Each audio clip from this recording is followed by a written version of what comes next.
말씀은 마태복음입니다. 7장 13절과 14절 두 절을 읽고 보도록 시작하겠습니다. 마태복음 7장 13절과 14절 같이 읽도록 하겠습니다. 시작. 좁은 문으로 들어가라. 멸망으로 인도하는 문은 크고 그 길이 넓어 그리로 들어가는 자가 많고 생명으로 인도하는 문은 좁고 길이 협착하여 찾는 자가 적음이라. 아멘. 제 9과 좁은 문 지난주에 이어서 살펴보도록 합니다. 우리가 지난주에 12번까지 했죠? 11번까지. 그죠? 그래서 12번 문제부터 이제 하게 될 것인데 한번 보도록 합니다. 이제 좁은 문 안으로 들어갔죠. 근데 거기에 들어가려고 하는 찰나 이 바알세불이 쏘아대는 그 화살을 피해서 들어가는 그런 장면, 그리고 그 안에서 이 선이라고 하는 사람과 나눈 얘기들을 우리가 지금 계속 살펴가고 있습니다. 그런 중에 지난주까지는 여기까지 오기 전에 만났었던 고집쟁이나 변덕쟁이 두 사람에 대한 얘기들 우리가 하는 얘기를 듣고 11번까지 문제를 풀었었습니다. 자, 그러면서 이제 보면은 이어서 본문 한번 읽어보면서 보면 사실 변덕쟁이 씨의 행동을 그대로 전해드렸지만 나 자신도 역시 그분보다 나을 게 없는 사람입니다. 그분이 도중에 포기하고 집으로 돌아가 버린 것이 사실이지만 저도 역시 길을 걷는 중에 만난 세상 지혜자의 거짓된 충고에 현혹되어서 바른 길을 버리고 사망의 길로 들어섰으니까요 라고 그렇게 말을 합니다. 그럼 12번에 보면 자신의 연약함을 고백하는 크리스천의 심령 상태는 어떠합니까? 이렇게 질문하고 있습니다. 그래서 사도가 사도 중에 나는 가장 작은 자다. 하느님의 교회를 박해했기 때문에 나는 사도라고 칭함받기도 자격이 없는 사람이다. 이런 말을 이제 이런 근거절로 제시하면서 이제 보면 변덕쟁이의 그런 모습을 보면서 하나님의 나라의 영광스러운 영광스러움을 그가 알지 못했기 때문에 결국은 그가 돌아왔던 곳으로 돌아가 버렸는데 그 변덕쟁이의 그런 일시적인 믿음에 대해서 그냥 비판적으로만 말을 할 수 없다라는 것이죠. 왜? 자신도 그 사람과 별반 다르지 않다라고 하는 것이죠. 그러면서 12번에 자신의 연약함을 고백하는 크리스천의 심령 상태는 어떠합니까? 이렇게 하면서 자신도 변덕쟁이와 비교해서 별반 나을 것이 없다라고 말을 하고 있습니다. 이렇게 자신의 무가치함과 부족함을 그가 지금 솔직하게 고백하고 있는 것이죠. 그래서 지금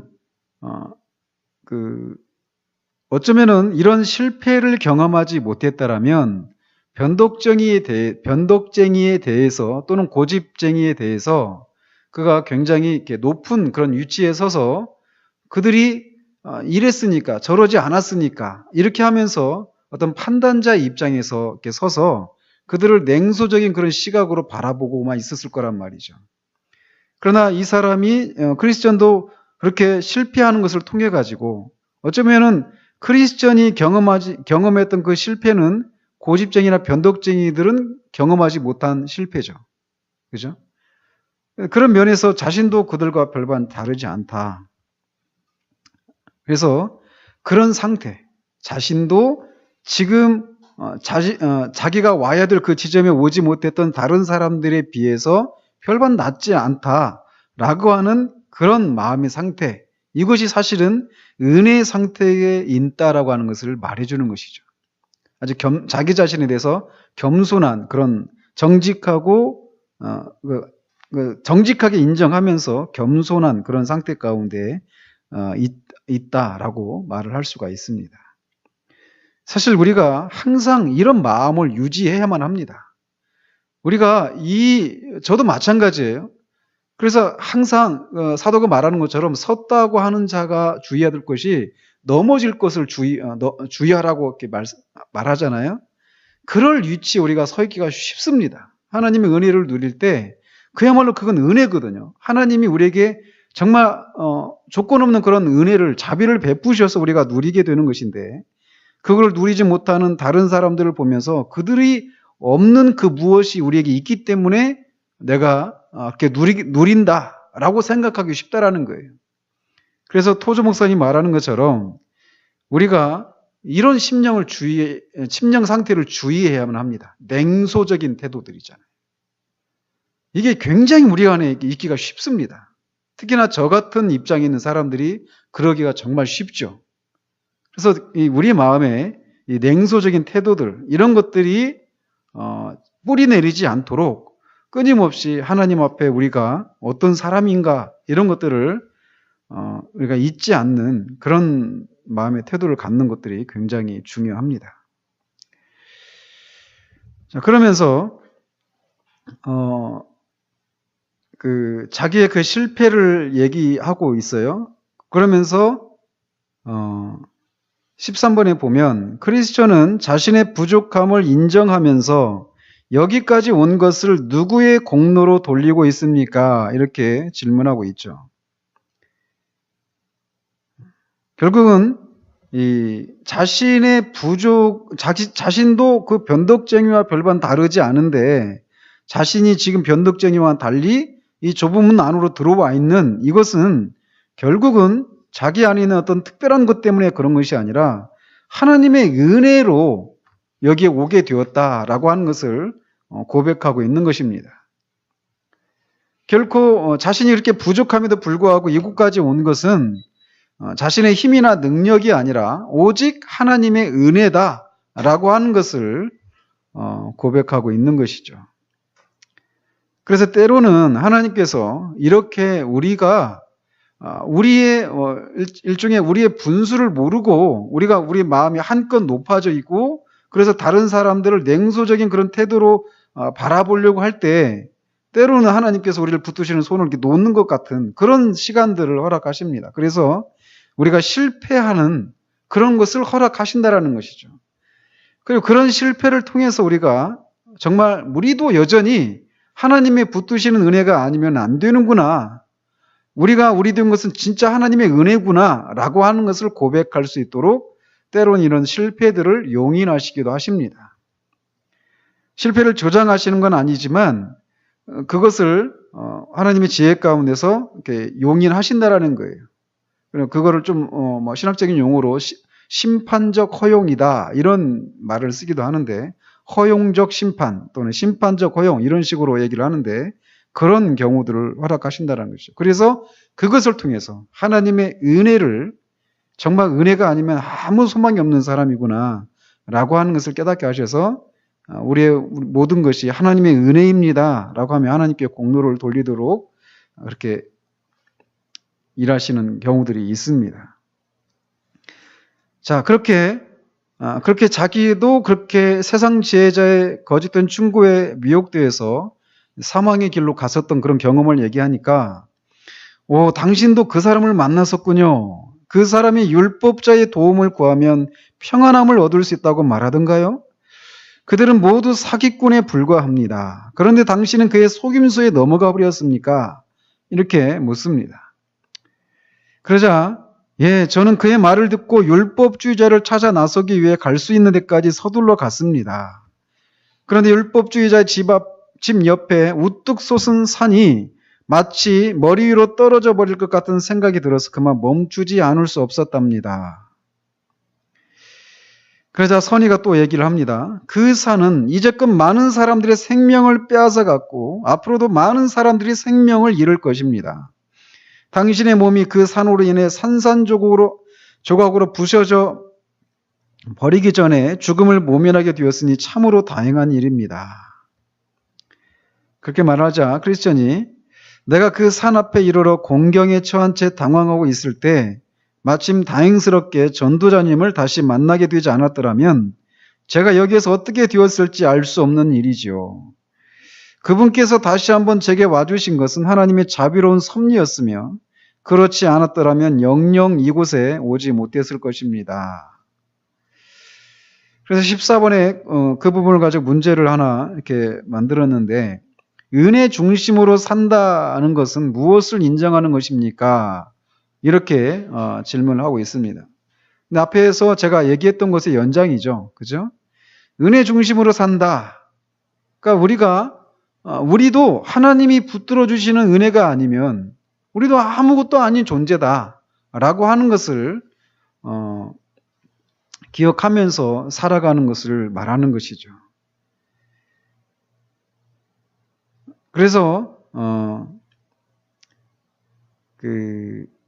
우리가 이만큼 살고 있는 것은 다른 사람들보다 나은 그 무엇이 우리 가운데 있어서가 아니라 하나님의 은혜였다라고 하는 것을 우리가 기억을 해야 돼요. 그러면서 마치 이러기가 쉽습니다.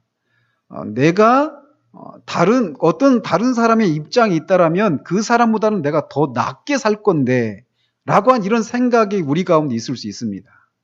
그죠? 옛날에 그 직장 다닐 때도 보면 저희 집에 같이 살았던 어떤 형제가 하나 있었어요. 근데 그런 얘기를 하더라고요. 그러니까 자기가 그 친구는 이제 신학을 하는 친구였는데 자기가 직장 생활을 하면은 아주 잘할 것 같다. 잘할 수 있는 그런 자신이 있다. 이렇게 얘기를 하더라고요. 저는 직장 생활을 하면서 정말 세상은 너무나 크고 그 앞에서 저는 너무나 작고 그런데 정말 그래서 하나님을 찾게 되었거든요. 근데 이제 그런 그 친구의 이제 눈에 볼 때는 직장 생활을 하는 것이 직장 속에서 그리스도인으로서 살아가는 것이 그 친구 보기에는 좀 만만하게 보였던 모양이죠. 그러면서 그런 얘기를 하더라고요. 그래서 제가 그 자리에서 뭐라고 하지는 않았지만 속으로 그런 생각을 했었습니다. 누가 세상에서 정말 내가 그리스도인다운 그런 삶을 나는 잘 살 수 있다라고 말할 수 있는 사람이 누가 있을까? 우리는 누구도 그거를 장담할 수가 없습니다. 누구도 난 이만큼 하나님 앞에서 많은 경험을 했고 또 많은 지식들을 알고 있고 영적인 체험들을 많이 했고 또 많은 사람들을 접해 왔기 때문에 나는 이제 더 이상 어떤 시험에도 넘어지지 않는다. 지금까지 내가 받은 그 은혜로 또 앞으로 펼쳐질 그 삶을 얼마든지 살 수 있다. 이렇게 말할 수 있는 사람은 아무도 없습니다. 그 누구도 그런 걸 장담할 수 있는 사람은 없습니다. 그렇기 때문에 이거는 평생을 우리가 주님의 그 도성에 이르기까지 우리가 끊임없이 붙들어야 될 것이 이겁니다.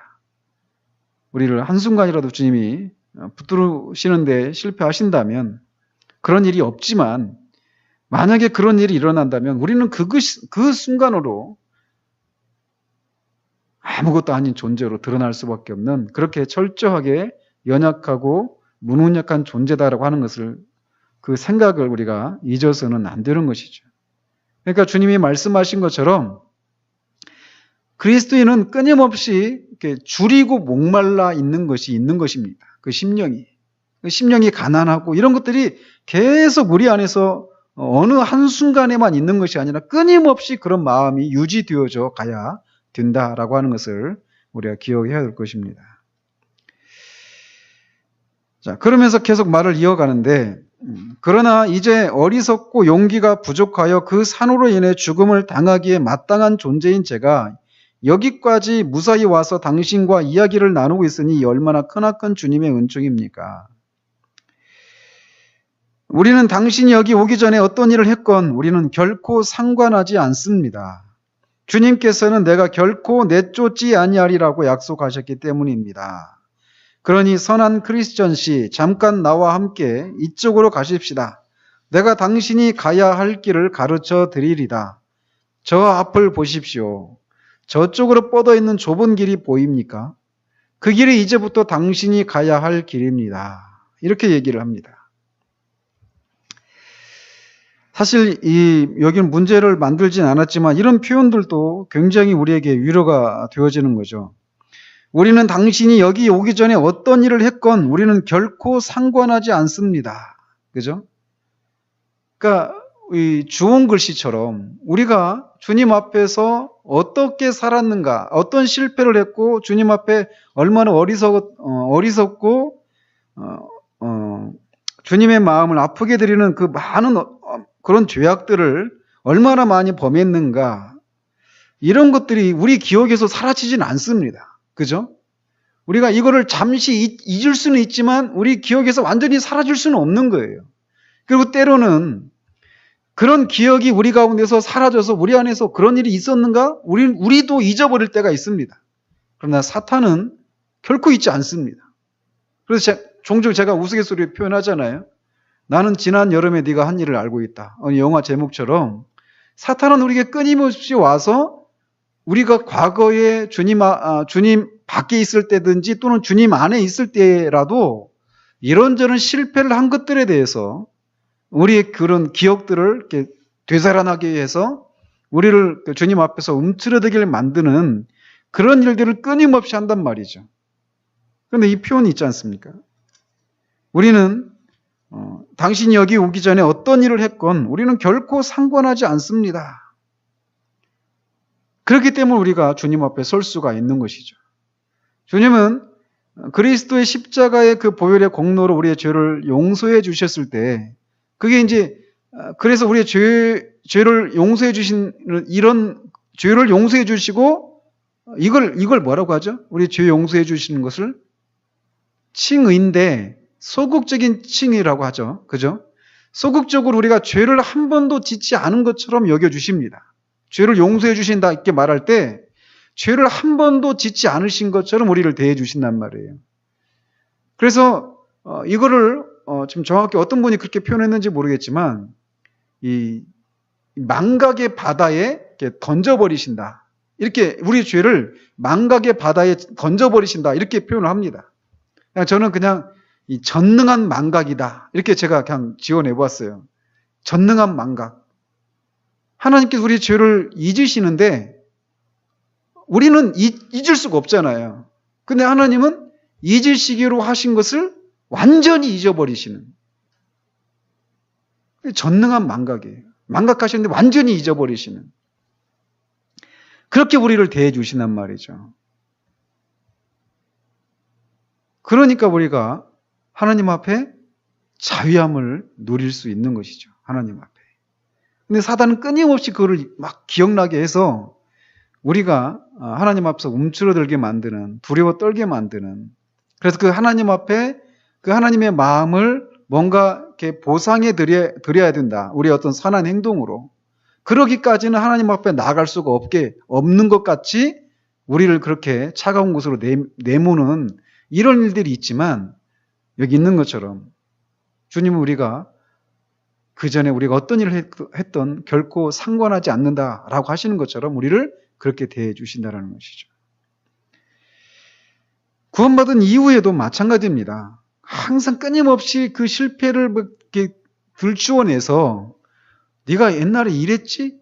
하면서 마치 어떤 그 약점을 쥐고 있는 것 같이 끊임없이 그걸 가지고 우리를 막 이렇게 뭔가 하나님 앞에서 우리가 누리게 될 그런 자유함들을 이렇게 막 꺾어버리는 이런 식으로 하나님 우리를 대하시지 않는다라는 것입니다. 이 부분도 문제를 만들면 참 좋을 것 같은데. 예. 자, 그래서 보면은 15번의 문제를 보면 좁은 길 혹은 협착한 길은 무엇을 의미합니까? 그래서 로마서 8장 13절을 보면 너희가 육신대로 살면 반드시 죽을 것이로되 영으로서 몸의 행실을 죽이면 살리니, 여기에 있는 것처럼 이 좁고 협착한 길에서의 그 삶의 특징은 우리가 육신을 죽이면서 가야 되는 자기 부인의 삶이 동반되는 길이다라는 것입니다. 근데 우리가 자기를 부인하고 우리 육신을 몸의 행실을 죽이면 이렇게 되어 있는데, 그 몸의 행실을 죽이는 삶을 살 수 있기 위해서는 성령으로가 아니면 이런 삶을 살 수가 없는 겁니다. 그렇기 때문에 영으로서 몸의 행실을 죽이면 살리니라고 말을 하고 있는 것이죠. 우리 안에 있는 그 잔존하는 그런 죄성을 성령의 역사로 그것들을 이렇게 죽이고 더 적극적으로는 거룩한 삶을, 성결한 삶을 추구해가면서 가는 길이 협착한 길의 특징이다라고 말을 할 수가 있습니다. 그러면서 이제부터 당신이 가야 할 길인데 저 길은 당신의 조상들과 많은 예언자들, 그리스도와 또 제자들에 의해서 만들어진 길인데 마치 자로 그어놓은 것처럼 똑바로 닦여진 길이며 당신이 이제부터 가야 할 길입니다. 이렇게 말을 하고 있습니다. 그 16번의 문제 보면 오늘날 세대주의자들은 7세대로 나누면서 그러니까 창조에서부터 지금까지를 인류 역사를 7세대로 나눕니다. 세대주의자들은. 그래서 그 각 세대마다 은혜의 방식이 다르다라고 주장을 합니다. 각 세대마다 7세대로 나누면서 각 세대마다 이 사람이 구원에 이르는데 그 방식이 다르다라고 얘기를 하는 거예요. 그래서 이런 세대주의적인 가르침들이 한국교회 안에도 들어와 있습니다. 특별히 종말론적인 그런 것과 관련해가지고 세대주의적인 가르침이 한국교회 안에 넘쳐나고 있어요. 대부분 그런 분들이 그 옛날 한국교회 안에서 부흥 강사로 교회마다 돌아다니면서 부흥회를 하면서 이런 가르침들이 한국교회에 맞게 퍼져 있죠. 나중에 우리가 이제 주일 오후에 하는 그 레이전스 그 교리 강좌를 할 때도 이 부분을 다룰 거예요. 종말론에 가서. 근데 이 세대주의적인 가르침이 종말론에만 영향을 미친 것이 아니라 이 구원론에 있어서도 마찬가지입니다. 이 잘못된 가르침인데 이런 식으로 그들은 각 세대마다 이 구원의 방식이, 은혜의 방식이 다르다라고 말을 하는데 그렇지 않습니다. 말하다가 제가 참 빠뜨렸는데 우리나라 안에서도 이런 얘기를 하는 사람들이 있어요. 7세대까지는 아니어도 구약과 신약의 성도들이 구원을 받는 방식이 다르다라고 생각하는 사람들이 있습니다. 그죠? 그래서 구약에서는 율법을 지킴으로 또는 하나님을 믿음으로 구원을 받고 신약에서는 예수 그리스도를 믿음으로 구원을 받는다. 이렇게 생각하는 사람들이 있단 말이죠. 그런데 그렇지 않습니다. 신약이나 구약이나 똑같습니다. 구원의 방식은 하나예요. 오직 예수 그리스도를 믿음으로입니다. 구약의 성도들은 예수 그리스도를 몰랐는데 그럼 어떻게 예수 그리스도를 믿고 구원받습니까? 아브라함이 그 대표적인 사람이죠. 아브라함이 나이 때 볼 것을 보고 즐거워한다라고 요한복음 8장에서 말씀하시잖아요, 주님께서. 그러니까 이 구약의 성도들은 그럼 무엇을 보았는가? 오실 메시아에 대한 희미한 그림자. 그러니까 우리보다는 더 희미한 그런 구원의 빛에 의존해서 그들이 구원의 길에 도달할 수 있었던 것이죠. 근데 그 빛은 바로 곧 세상의 빛이시고 참된 그 생명의 근원이신 우리 주 예수 그리스도를 가리키는 것이죠. 그래서 오실 메시아를 믿음으로 구원에 받았던 것이고 이제 신약의 성도들은 오신 메시아를 믿음으로 구원에 이르는 것입니다. 그래서 하나님의 언약에 대해서 우리가 살펴봤지만 언약은 하나입니다. 그러나 그것이 집행되는 방식이 다를 뿐이지 하나란 말이에요. 그죠? 따라서 세대주의자들이 주장하는 것처럼 각 세대마다 구원의 방식이 다른 것이 아니라 구원을 베푸시는 은혜의 원리는 구약이나 신약이나 또는 그들이 말하는 것처럼 7세대를 나눈다고 하더라도 성경 그렇게 나누고 있지도 않지만 그들의 방식대로 7세대로 나눈다 하더라도 각 세대마다 구원에 도달하는 그 은혜의 방식은 동일하다라는 것입니다. 또 이어서 17번을 보면 좁은 길의 특징은 무엇입니까? 이렇게 문제가 되어 있습니다. 그래서 히브리서 6장과 이사야서 35장을 근거 구절로 얘기하고 있는데 히브리서 6장을 가지고 보면 그 길은 게으르지 않게 하는 길이다라고 말을 할 수 있습니다. 그 길은 좁고 협착해서 계속 나아가도록 애를 써야 되는 그런 길이라는 것입니다. 또 그 길은 죄와 싸우며 거룩을 추구하는 그런 길입니다. 그러니까 죄와 싸우고 거룩을, 성결함을 추구해 가는 그런 길이기 때문에 아까 그 로마서 8장을 가지고도 말씀드린 것처럼 영으로서 몸의 행실을 죽이면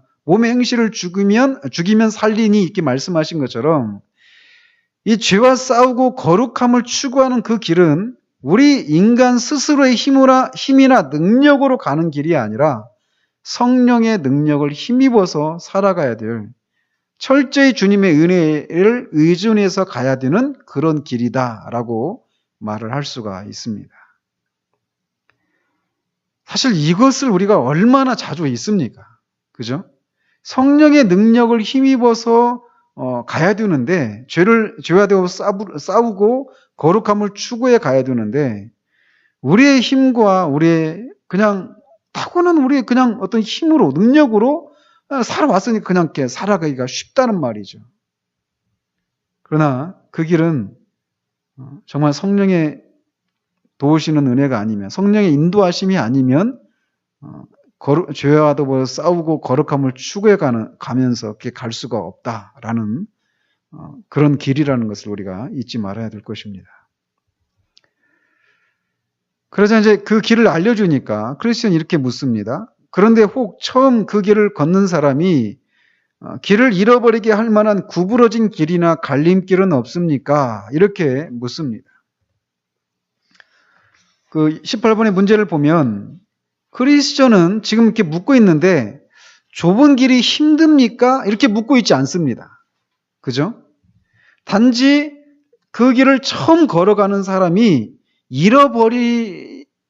그 길에서 다른 길로 벗어나게 만드는 어떤 길들이 있는가, 이거를 묻고 있는 것이죠. 이게 무엇을 의미하는 겁니까? 이렇게 질문을 하고 있습니다.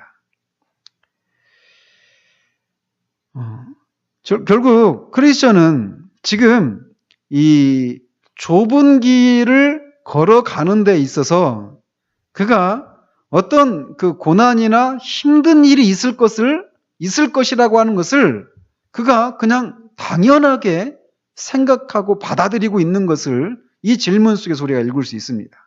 그죠?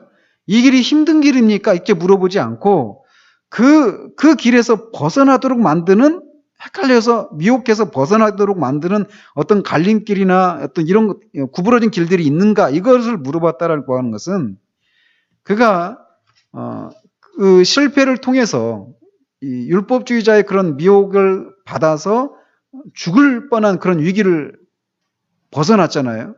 그러면서 그 마음 가운데 일어났었던 것이 어떤 대가를 치르더라도 반드시 좁은 문을 통과해서 좁은 길을 통해서 천성으로 가야 되겠네라고 하는 이런 마음의 결단이 있었기 때문에 그가 이렇게 질문하는 것이죠.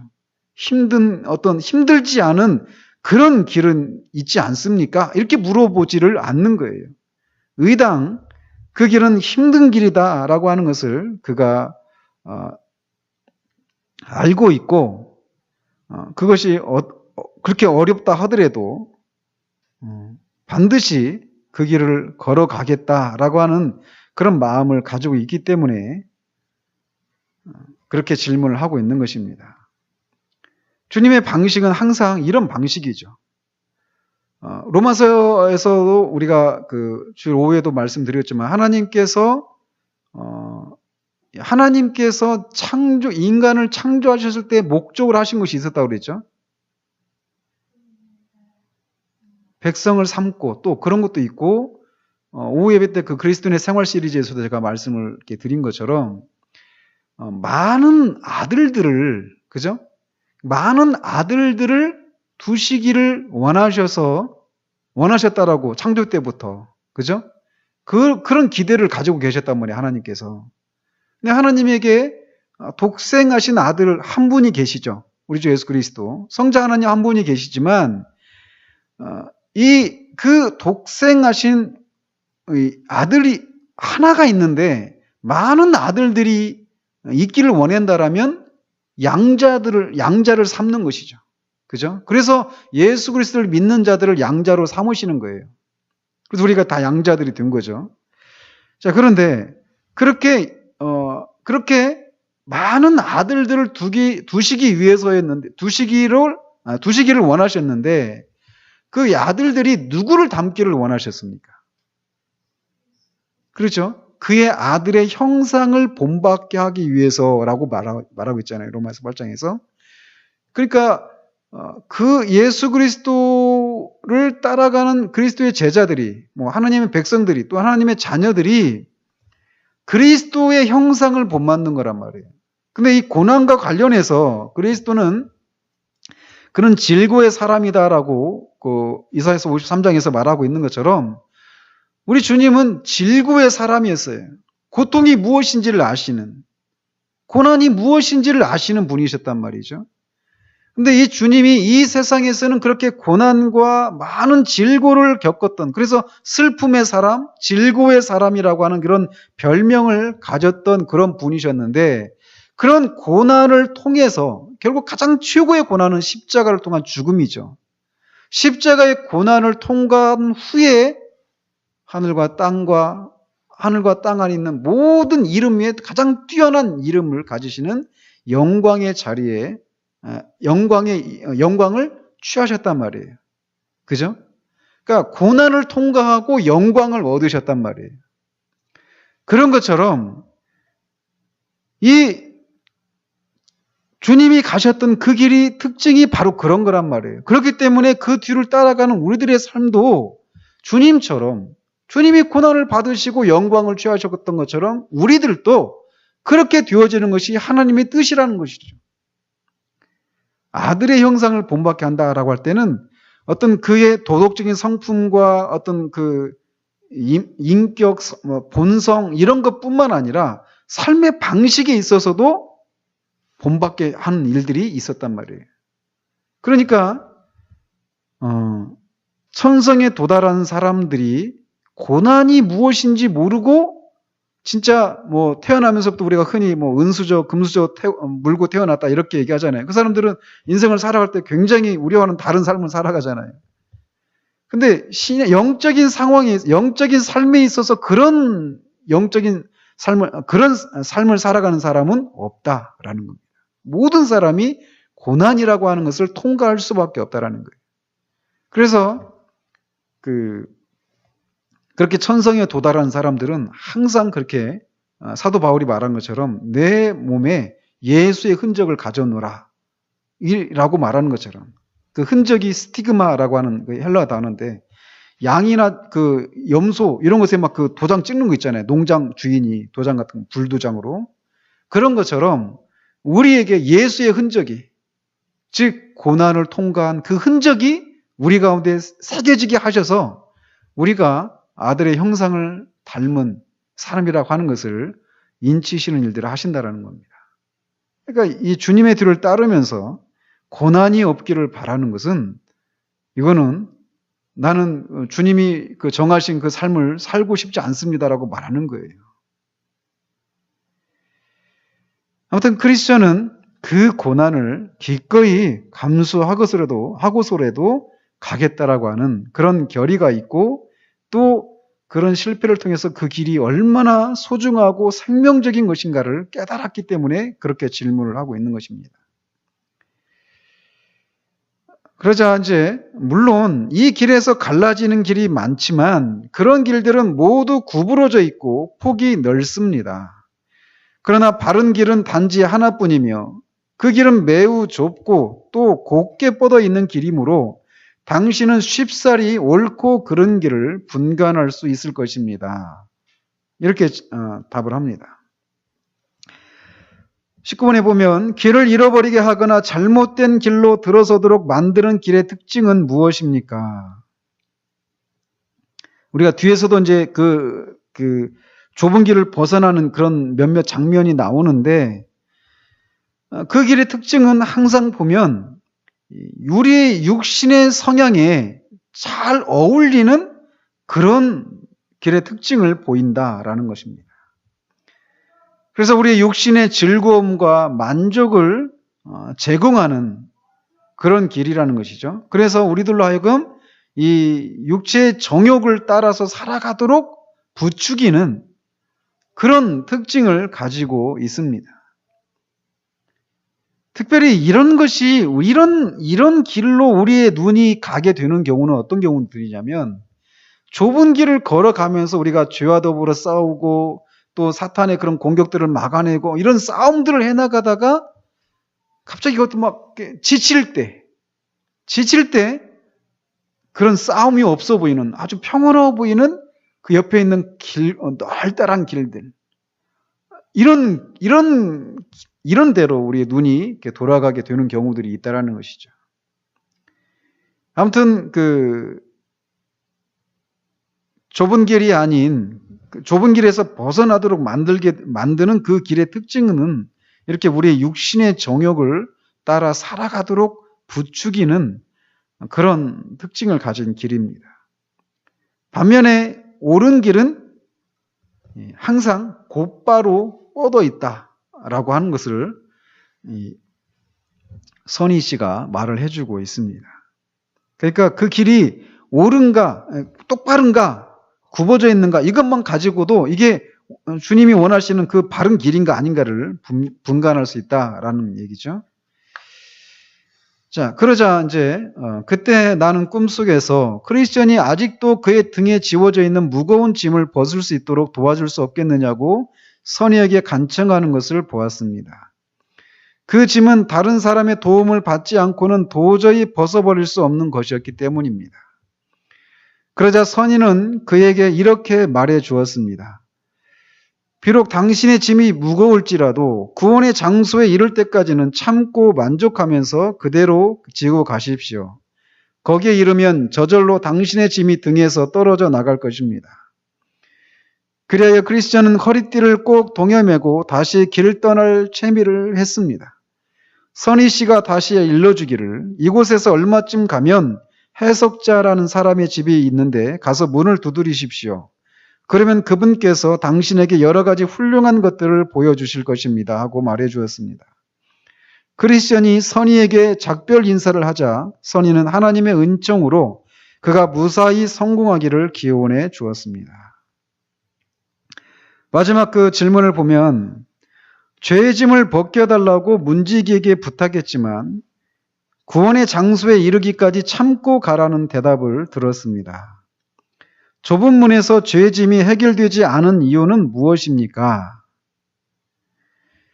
근거 9절을 단단한 음식은 장성한 자의 것이니 그들은 지각을 사용함으로 연단을 받아 선악을 분별하는 자들이니라.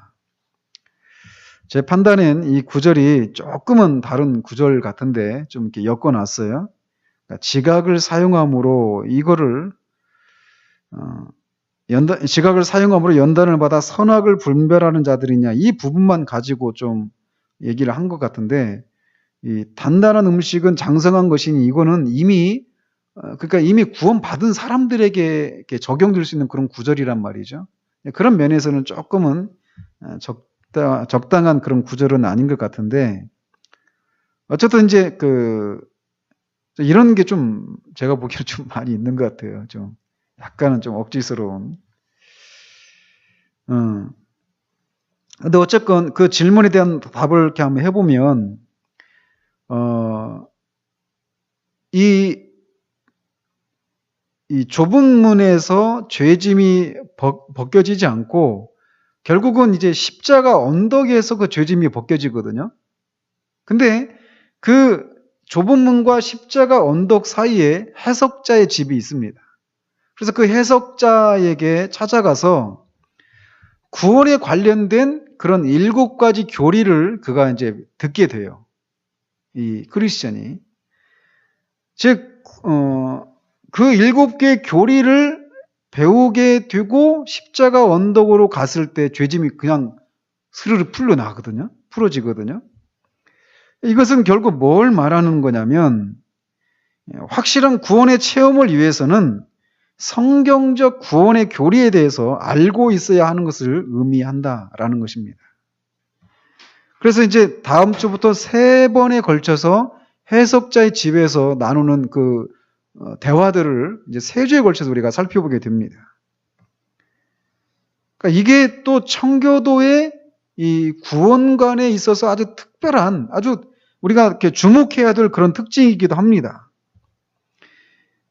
말씀에 대한 지식이 빈약하거나 부족하면 거짓 체험이나 때로는 환상적인 체험을 구원의 체험으로 착각할 수 있기 때문에 보다 충분한 말씀의 지식과 교리들이 요구된다라는 거예요. 특별히 구원과 관련해서 말이죠. 그래서 이제 아까 말씀드린 것처럼 그 7가지 그 구원의 교리에 대해서 이제 해석을 하게 된단 말이에요. 그래서 해석자입니다. 이런 모습을 보면서 우리가 우리 시대를 한번 돌아볼 필요가 있어요. 우리는 너무나도 쉽게 그리스도인들을 그 사람들을 구원받은 사람이다라고 너무나도 쉽게 단정을 해버린다라는 것이죠. 그가 예수 그리스도가 그 십자가에서 이루신 일들이 무엇인지를 분명하게 알지 못하고 있는데, 그러니까 우리가 모두 알아야 되는 건 아니잖아요. 그때 우리가 주일 오후 예배 때도 말씀을 드렸지만 그 교리 강좌를 하면서 우리가 구원에 이르는 완전한 지식을 알아야 되는 것은 아니잖아요. 그죠? 모든 지식을 알아야 되는 건 아닙니다. 그러나 구원을 얻는 데 있어서 반드시 알아야 될 그 필수적인 그런 교리들에 대해서는 우리가 알아야 된단 말이에요. 그게 뭐냐라고 할 때 이제 그런 내용들을 우리가 지금 이렇게 살펴가고 있잖아요. 근데 이런 그 구원의 그런 교리에 대해서 충분히 반드시 알아야 할 것들을 알지도 못한 사람들을 우리는 너무나도 쉽게 구원받은 그리스도인이라고 판정을 하고 그것에 대한 근거로 세례를 줘버린다는 거죠. 그러니까 지금 이번 주일이 추수감사주일이란 말이죠. 추수감사주일 때 한국교회에서 하는 일들이 세례를 주는 일입니다. 그죠? 우리는 아직 세례자가 없으니까 아직 없는데 전 누가 될지 좀 기대가 됩니다. 우리 교회 처음에 세례를 받을 사람이 누가 될지. 근데 너무나도 이 부분에 있어서 우리가 진짜 한국교회가 아주 잘못하고 있는 그 부분이 바로 이런 거예요. 이 선희 씨가, 문지기가 해석자에게로 돌려보냅니다. 이만하면 당신은 구원받은 사람입니다 하고 그의 죄짐을 그가 풀어주려고 하는 그런 시도를 할 것처럼 할 것 같은데 그렇지를 않다라는 거예요. 마땅히 깨달아야 될 그런 교리들이 있다라고 하는 것을 문지기가 아는 것이죠. 이게 오늘날의 이 한국교회의 그 실상과 차이가 나는 부분이 바로 이런 겁니다. 저도 마찬가지로 우리 모두가 다 그런 피해자일 거예요. 어떤 면에서. 그죠? 이런 구원의 도리를 제대로 알지도 못하고 반드시 알아야 될 것들, 정보로서만이 아니라 실제적으로 그것이 나의 것으로 경험되어지는 것으로 알기도 전에 심지어는 경험적으로 아는 건 고사하고 지식적으로라도 알아야 될, 지식적으로도 알지 못한 상태 가운데서 그저 예수님이 내 죄를 위해서 십자가에 죽으셨다라고 하는 이 단순한 이것을 그냥 앵무새처럼 되뇌이면, 고백하면 그냥 구원받은 사람으로 선포해버리는, 얼마나 이게 무책임한 일이고 얼마나 하나님 앞에 이게 끔찍한 일인가라고 하는 것을 오늘날 세례를 줄 수 있는 사람들이 목회자들이니까 저 같은 목회자들이 정말 대우각성을 해야 될 부분이 바로 이런 거다라고 생각을 합니다. 오늘날은 기독교가 정말 그야말로 대량 생산 체제로 들어간 것 같아요. 간의 수공업 상태로 있다가 막 대량 생산 체제로 들어간 것처럼 이제 다음 주만 되면은 한국교회에서 얼마나 많은 그런 세례자들이 나올까요? 그러나 그 중에 얼마나 많은 사람들이 실제로 진짜 구원을 받아서 세례를 받는 사람이 있을까요? 15살만 되면, 중학교 2학년만 되면 받을 수 있거든요. 생일만 지나면. 헌법적으로 말이죠.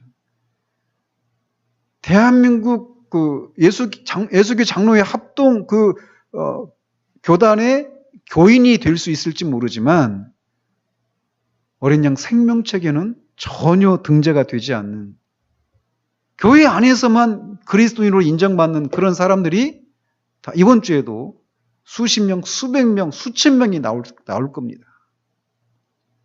이건 무시무시한 일이에요. 저도 그 피해자 중에 한 사람이었고, 우리는 그리스도인이 되는데 너무나 쉽습니다. 그럼 그리스도인이 되는 것이 어렵느냐? 인간의 입장에서 보면은, 하나님의 입장에서 보면은 어려운 게 아니죠. 그러나 우리는 너무나도 그리스도인, 진짜 그야말로 인스턴트, 토저 목사님 책 제목 중에 하나가 인스턴트 크리스찬이라고 하는 책이 있어요. 그야말로 인스턴트 시대입니다. 즉각적으로 그리스도인이 되어버려요. 그가 정말 구원에 이른 사람인가에 대한 분명한 그런 구원에 이르는 그런 지식을 그가 소유했는지 아닌지를 충분히 점검하지 않고 너무나도 쉽게 줘버린다는 것이죠. 이것이 교회의 거룩함을 훼손하는 일이고 주님의 성찬을 아무것도 아닌 것으로 만들어버리는 일이 되는 거예요. 그래서 그것 때문에 갈등을 하는 일들이 교회 안에 되게 많이 일어난다는 것이죠. 오늘날 교회가 이렇게 된 것은 목회자들의 책임이라고 저는 생각이 되어집니다. 물론 개인의 그런 책임들을 하나님이 분명히 물으시겠죠. 그러나 그 개인들이 그렇게 착각할 수 있는, 자기 기만에 빠지게 되는 근본적인 그 원인 제공자는 저와 같은 목회자들이라는 것이죠. 그런 면에서 그 자리에서 바로 그냥 죄 용서를 선포해버리고 당신은 그리스도인 되었다라고 말해주지 않는 이 모습들이 우리가 이 시대 가운데서 회복이 되어져야 될 그런 모습이다라고 생각이 든다는 것이죠. 그런 면에서 우리가 우리 교회가 이런 것들을 유지하기 위해서는 우리 교인들이 다 여기에 생각을 같이 해야 돼요. 그래서 이것 때문에 누군가는 뭐 이런 교회가 다 있어 라고 하면서 떠나갈 수도 있어요. 그러나 성경대로 해나가야 되지 않겠어요? 그런 면에서 이런 것들이 저뿐만 아니라 우리 교인들이 같이 생각을 공유해야 이런 것들이 교회가 지켜나갈 수 있는 것이지, 그냥 목회자 혼자서 이런 생각을 가지고 교회를 그렇게 해나가야 되겠다 해서 갈 수 있는 것이 아니죠. 그래서 이제 드디어 십자가의 언덕에 가기 전에 이제 해석자를 만나는 장면을 다음 주에 살피면서 구원에 이르는데 필수적으로 알아야 될 그 구원에 이르는 그 지식이 어떤 내용들이 있는가, 이것들을 살펴보도록 하겠습니다. 기도하겠습니다. 하나님 아버지, 계속해서 천려 역정 속에서 우리가 좁은 문을 통과하고 크리스천이 문지기인 선의와 나눈 대화들을 우리가 살펴보았습니다. 좁은 길을 걸어 나가는 것은 우리의 죄와 더불어 싸우고 거룩함을 추구해 나가는 길이기에 우리의 힘과 능력으로 헤쳐나갈 수가 없고 오직 성령의 능력을 힘입어서만 가능한 길이라고 하는 것을 우리가 한시도 잊지 않도록 주님 도우시기를 원합니다. 그 길을 걸어가면서 정말 우리가 하나님이 붙드시는 은혜가 아니면 아무것도 할 수도 없고 아무것도 아닌 존재라는 사실들을 우리가 한시도 잊지 않게 하셔서 정말 주님의 은혜를 늘 구하며 그렇게 상한 심령으로, 갈급한 심령으로 주님의 은혜를 구하며 나아가는 우리가 될 수 있도록 주님 도우시기를 원합니다. 크리스천이 요구했던 그 죄짐을 풀어달라고 하는 요구를 선의가 들어주지 아니하고 구원에 이른 사람들이 마땅히 깨닫고 알아야 될 구원에 이르는 그 지식들을 해석자로부터 들어야 한다라는 것을 알기에 그에게로 돌려버리는 이 모습 속에서 한 사람이 구원에 이르는데 반드시 있어야 될 그런 구원에 이르는 지식, 그 교리를 정말 너무나도 가볍게 취급하고 있는 이 시대의 경박함들을 하나님 또 돌아보게 됩니다. 정말 우리 교회는 이런 정말 그리스도인들을 너무나도 쉽게 그리스도인으로 인정을 해버리고 자신들을 구원받은 그리스도인으로 착각하며 기만당하게 만드는 이 참으로 무시무시한 시대 가운데서 구원받은 사람들이 마땅히 소유해야 될 구원에 이르는 그 지식들을 그들이 가지고 있는지 뿐만 아니라 그의 삶 속에 그런 지식이 바른 지식이라고 하는 것을 성령께서 깨닫게 하신 그런 것이라고 하는 그런 증거들로 그의 삶 속에 그런 것들이 나타나는가를 살피며 섣부르게 구원을 선포하지 않는 그런 교회를 이루어가는 우리가 되어지기를 원합니다. 그 일을 위하여서 우리 모든 교우들이 정말 이 시대 가운데서 되어져 가고 있는 그런 모습이 아니라 성경 속에서 인정하고 있는 그 모습대로 그렇게 하나하나 세워져 가는데 우리 모두가 마음을 같이 하고 생각을 같이 할 수 있도록 주님 도와주셔서 정말 우리가 그렇게 노력을 해도 그렇게 우리가 세례를 주고 구원받은 사람이라고 여겨졌던 사람들 중에도 분명히 아닌 사람들이 나오겠지만 할 수 있는 대로 우리가 그 기준들을 바르게 적용하며 해나갈 수 있도록 주님 도와주시기 원합니다. 정말 우리가 오늘 여기 있다라고 하는 것이 얼마나 주님의 크신 은혜인지 우리가 잊지 않도록 주님 도우시기를 원하옵고 우리 주 예수 그리스도 이름으로 기도합니다. 아멘.